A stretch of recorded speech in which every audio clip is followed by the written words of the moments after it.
1. Okay, who else is in the path of totality for the eclipse tomorrow and got absolutely rocked today? I work as a cocktail server in a town that has enough infrastructure to host thousands of people coming to see the eclipse. But the town is still small enough that you can definitely notice when so many new people are here. Cocktail position is a truly insane position. 8-table section, open seating. For whatever reason, I was scheduled to come in at 12:30 on what might have been our busiest day that I have ever experienced at this restaurant. So I roll into the middle of lunch rush, and my entire section is full of the bartender's tables. So I get to play section helper for about 30 minutes until I start getting busy with my own tables. The night calms down for a bit for mid-shift, and I actually get to take a bit of a break, but I never had less than 4 tables at once. Some of you might be like, 8 tables is a lot, but definitely doable. Yes. In my restaurants, that is very true. But we're basically a quick-service sit-down restaurant. Free chips and salsa. Most food is ordered and made in 5 to 10 minutes, at least when we're not busy. And boy, let me tell you, they ran me like a dog today. Can we get more chips? Can I get a side of ranch? Can I get a refill of sweet tea and another lemon? Can I get a side of sour cream? Can we get some boxes? How many boxes do we need? Oh, 1 or maybe 2. Make that 3. Can I get a to-go bowl for my ranch and a lid for my ramekin of sour cream? And a to-go cup for my sweet tea? Can I get another margarita? All while each seating happens in about 30 minutes, and as soon as I can clear off a table, or even if I don't, someone else comes in and sits down, my section was literally 100% full from 4 p.m. till 9 p.m. Me and our bartender did $2,800 at a restaurant that has a per-person ticket average of around $12 for lunch, and maybe $16 for dinner. We ran out of cups, chips, baskets, salsa cups twice over, and no, we have an insane number of them all. A young server dropped the entirety of her 6 margarita order at the bar service station at the absolute peak of the dinner rush. Another dropped an entire 3-gallon tub of salsa at the main serviette. Bartender broke 3 glasses, and she almost never does. I dropped a salsa cup after bussing a table to have salsa shrapnel splash the main hallway between the bar and the dining room, with some jettisoning straight into my eye. I'm blind for a good 5 minutes while I'm in the weeds with 8 tables, 2 of which I have not been able to get yet. Another 2 have yet to get their food orders in, and I have 4 full trays of food waiting for me in the window. Main host has a panic attack and is inactive for 2 hours. Dish gets overran in less than an hour. Ticket times top 35 minutes. 2 servers threaten to quit on the spot. Managers are getting heated. Opening manager and another that was off get called in to help. Absolute insanity for us. We get busy relatively often, but we are usually prepared. We were not tonight. Had no idea we would get overrun. Anywho, much love to those working in the path of totality. May the odds be ever in your favor tomorrow. 2. I, 18 and female, have been working at this shady Chinese restaurant as a server for nearly 9 months. Now that I have gotten hired at a better restaurant, I'm happy to say I've put my 2 weeks in. Enjoy some of this restaurant's horror stories and probably question, why did she stay there for so long? Red flag number 1. Stolen tips. When I was initially hired, I desperately needed a job as a freshman in college, living without parental support. So when I was already hired and one of the barely speaking English staff told me that we don't make tips, and it was just a flat rate of $12 an hour, I let it go. The owner took all cash tips and credit card tips from customers, with many nice customers believing their $20 plus tips belonged to me. Red flag number 2. Hours underpaid for. The staff often asked me to come in 15 to 30 minutes earlier than my morning shift to help prepare. Of course I did, but I was never compensated for it, as everything was under the table and no hours were clocked. I would also sometimes work 10 minutes later than my shift ended, but was only paid for what I was assigned for. Red flag number 3. A cheap boss. We always ran out of forks, plates, and teacups in a rush. The owner knew this, and it happened every weeknight, but of course we can't expect the owner to solve any problems, right? Over half of the menus had lost a few pages, and were full of soy sauce stains due to time and children. However, they still have not been replaced.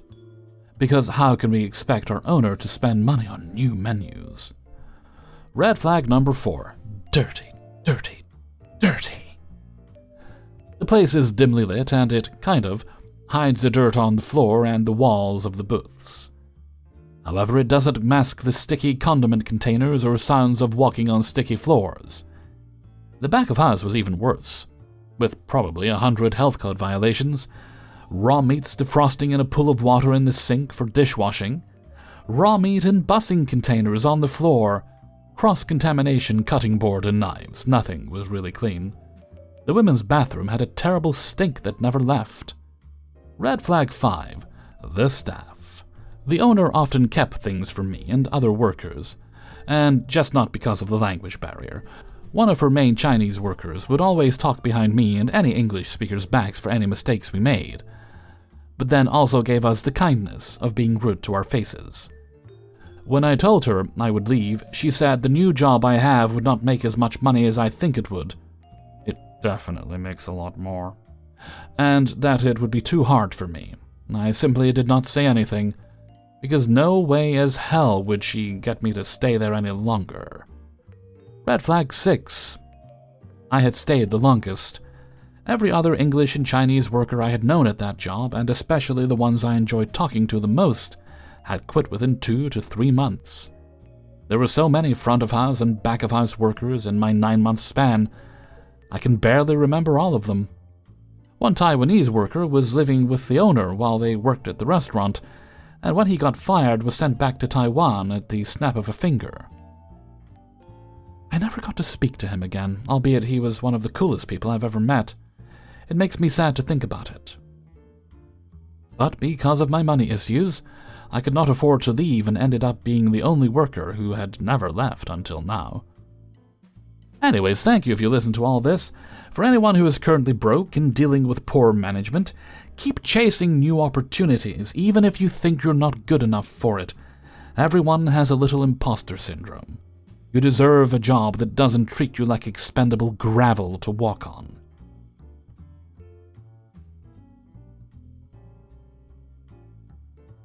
Three. The incident that transpired tonight has left me absolutely irate. This is the second time it has happened to me, which seems like way too often of an occurrence. I'd like to know if it's a habit customers try to pull on their servers, because I'm in the minority at my restaurant. Maybe it's the new way to get free things. For dinner, I took care of a party of 4. Check total came to about $148. Ran me like hell, asking for 1 item each trip to the table, but nothing I couldn't handle. Their food came out perfect. Between dropping their check off and making money for their cash out, a considerable amount of time had passed. I was even cashing out multiple tables that had showed up after them. Seat 1 hands me a bunch of 20s and I'd tell them I will be right back. I am positive I did not drop any money, as I have a specific system where their cash does not leave my hand until I enter it into the point of sale. From taking their money, I went to the kitchen to drop off a pre-bus and then straight to a point of sale near their table in view of a camera. Stupidly, I assumed the best of them, thinking they had made a mistake. They had only given me 5 $20 bills. $100. Seat 1 is in the restroom when I return to the table and drop a new check with the remainder, and Seat 2 begins whispering. I return to the table multiple times to check for cash and to pre-bus, and Seat 2 is still whispering, and now none of the 4 will look me in the eyes. After working for other tables, I have multiple managers approach me asking about this table. They claim I stole their remaining $50 and are flipping out. There was a mistake, please amend it. In the multiple times I was over there, they were just whispering about me. I am just flat out accused of being a thief. They were causing such a commotion, all of my other tables became involved in their business based on their volume. I show my managers how my change bag is organized. Their money is sitting in a folded pile, and I can show separate piles of cash for my last 4 tables. I came in with $50 for bank. I told them exactly where I cashed them out to make checking the cameras easier. Granted, I am very thankful for some of the managers I have. They believed me right off the gate, but I know not every establishment would be so kind. Head manager, who refused to leave the office, ruled that we, another manager, were to comp the remaining $48 off their check and explain to them that we are taking their accusations seriously and will be investigating. This was not good enough for this table. They wanted my full name, 2 managers' full names, the time we were going to be here the following day so they can call. They want to see the restaurant footage, which we will never show to someone without a warrant. They want me taken off the server floor until the investigation is resolved. Again, not happening. I love serving people, but part of my ego is really hurt that someone would accuse me of being a thief. What if it cost me my job, and their claim was not legitimate? What if I had kids to care for? Rhetorical questions aside, is my manager in the wrong for instantly comping $50? Hellfreezer's note, yeah, they are. What they should have done is said they will investigate, and if it turns out that you did not in fact take their money, which obviously you did not, they'll get the police involved. In fact, quite frankly, if this family thought they had a leg to stand on, they would just get the police involved, if they think you're the thief they're accusing you of being. No, they were just causing a scene to get 3 free things. That's all that happened. Giving them the absolute benefit of the doubt, they'll probably get home later and realize they had more money than they thought they had because they hadn't given you all the money. But most likely, they were just trying it on to get free stuff. I don't know if it's possible to get the police involved. That sounds like attempted theft to me, although they probably wouldn't waste their time with it. As you say, you've got good managers, and you're very lucky that you do. If these scumbags come in again, refuse to take them as a table. And I did notice on Reddit, one of the comments suggested you count the money in their presence when you take the money in future. You said you thought that was rude. It's not rude, it's survival. I mean, quite frankly, personally, whenever someone hands me money, I automatically count it. Now, that's just an instinct that comes from having worked in retail for so long, but it should be a habit you develop. They can be as offended as they want, but it would help avoid situations like this in the future, or at least minimize them. Either way, I'll be very surprised if you hear from these people again. 4. At the very least, I think I am being constructive discharged, if not fired. This week they took away all of my hours. None at all. In the past, when my manager became irate with me, he reduced my days to 1 or 2, but now there are none. Yes, that is a serious red flag, and I should have left a long time ago. But since I have been here for almost 2 years and regrettably have a strong sense of loyalty, I've taken many initiatives to stay that way. Last Friday I had a nightmare table. I've had irritating tables before, bad tippers and needy and rude people. However, those were all manageable, honestly, part of the job. This table was awful, though. They came in late and ordered an appetizer and 2 drinks. To be fair, the kitchen took 25 minutes to make this rather simple appetizer. They were irritated, understandably, and I got their appetizer comped. I explained to them that I don't cook the food, and I am very sorry. They didn't seem too happy about it, however, and kind of brushed me off. Every time I went to the table to check on them, I was dismissed. "We are fine," in a rather rude tone. Fine, okay. Then they wanted to order their main meals. The man goes, "Well, we want to order, but we don't want to be here for another hour, so..." I probably shouldn't have said this, but I responded with, "Well, we are not forcing you guys to stay, so it's totally up to you." They ended up ordering a salad and chicken skewers. "How long will this take?" he pressed me again, and I said probably around 20 minutes or so. He then made me go ask the kitchen, to which they said 15 minutes. So I told them that, and they placed their order. As I mentioned, it was late, so I was doing side work while also dealing with one other table. So while their food was being made, I was in the back making ranches.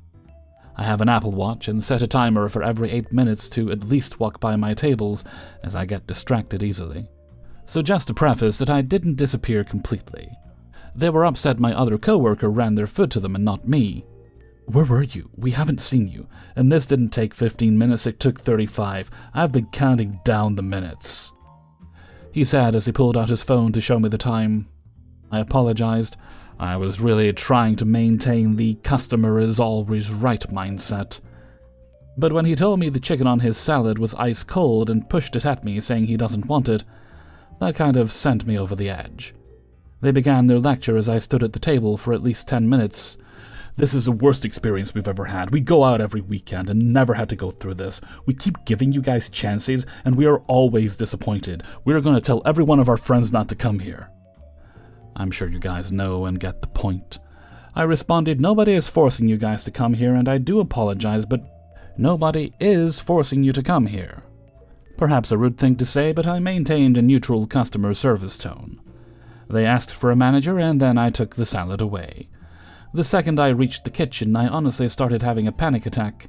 School is stressing me out, and my life. I haven't had a reaction like this since the first week of me serving. I'm disappointed I let myself get upset. Anyways, they had my manager standing at their table for 45 minutes. No joke. They essentially told him the following: "She was rude. Kept telling me she didn't make the food. Rolling her eyes, didn't give me a straw for my Moscow Mule, and when I asked for one, she brought me a regular straw, not a cocktail straw." I thought it was for her water. Service was slow. The food was sitting under the heat lamps for 20 minutes. The ticket time was 13. Didn't refill our drinks. Every time I asked, they said no, and just overall sucked, basically. I was appalled. My manager didn't seem too upset about it, however, he completely disregarded me and claimed they were super nice people. I tried explaining my frustration, and he just hit me with, "Well, maybe you shouldn't be a server then." I thought he was joking. The table still tipped me $14 on the completely comped bill, and I went home and that was that. But the next day he felt a little cold, but I brushed it off. Then another one of my managers, who wasn't there that night, started calling me Badge. Huh? He said it stands for Bad Attitude and my name. They have always picked on me, but the lack of support and defense was upsetting. Then that night went good as far as I can tell. Then they released the schedule, super late as always. I'm not on there at all. Disappointed, but not surprised. You're probably thinking I should contact my manager about it, but every time I contact him regarding hours or days, I'm usually ignored. I'm not gonna bother. I don't know if this is related, but this was what he sent out on our scheduled app today. As some of you may have seen, you did not get your paycheck. We are not closing, and we have money to pay you. Payroll had a glitch, and you're getting paid. Unfortunately, it will be a paper check. They will be ready for pickup today at 1:30. In the 2 years I've been there, this has never happened. Maybe it's not related, but I just wanted to add it in here. I take accountability. I probably shouldn't have said those things I said. However, this is the first time a customer has complained about me or my service. I'm the youngest server there and trying my best. I think I have come a very long way and maybe become stronger. I've been serving less than a year as I started as a host, but maybe he's right, maybe I shouldn't serve. What should I do here? Some people have said to wait until they fire me and get unemployment, or should I just quit? I'm not sure, but I mean either way, I'm out of that place. This was the last straw. But I hope some of you who are more experienced and have been in the restaurant industry for a while can offer me advice. Health readers note, the people that have said you should wait till they fire you, probably a good call because you can't claim unemployment otherwise as far as I know. But if you think they're going to fire you anyway, you may as well just continually badger the manager until they give you an answer about the hours. They're ignoring you? Don't let them ignore you. Go in, talk to them. Throw hummus at them. Maybe don't throw the hummus, that would be a waste of hummus. But make sure they give you an answer. Assuming at this point, as you've said, you're done either way, and really at this point, if you're not getting scheduled, you're not actually working there. Oh, and just to add, the customer is not always right, and if people are being dicks, you're absolutely right to call them on it. Politely as you can. 5. I've been serving at this particular restaurant for the longest time, and I've grown to love every one of my coworkers and some managers.